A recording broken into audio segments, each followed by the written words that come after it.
अहिर के माठा आ समाज के फाठा। नमस्कार, हम सूरज अहिर, पूरा भोजपुरी समाज के हमारा तरफ से नमस्कार। सब बढ़िया बा। सुन लो वजह कहावत हैं, कुछ भी कह देता रजा आके लाइफ में। अहिर के माठा आ समाज के फाठा बर्दाश्त ना होई बाबू। जातिवाद के नाम देता रहो सौरभ ऐश्वर्या। जातिवाद कौन फैलाता है बे चुतिया हैं? आके लाइव में गाली देता है और बोलता है जातिवाद करता है। कौन जातिवाद करता है बे? मैं तेरे से पूछता हूँ, कौन जातिवाद करता है?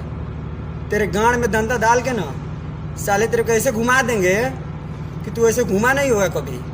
ठीक है, जातिवादा का नाम मत दे मेरे भाई, नहीं तो तू जानता ही है कि जातिवादा क्या होता है और तेरे को मालूम भी चल जाएगा कि जातिवादा क्या है।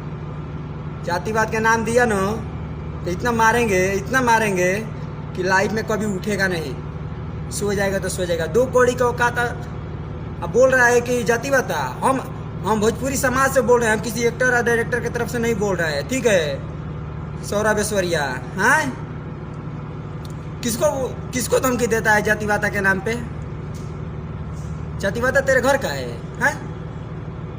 जातिवादा बोल रहा है। जातिवादा कुछ नहीं है, तेरे जैसे 2 कौड़ी का औकात वाला कंपनी वाला साला कुछ भी रिलीज करता है, तेरे गांड में बांस कर देंगे अब इस बार।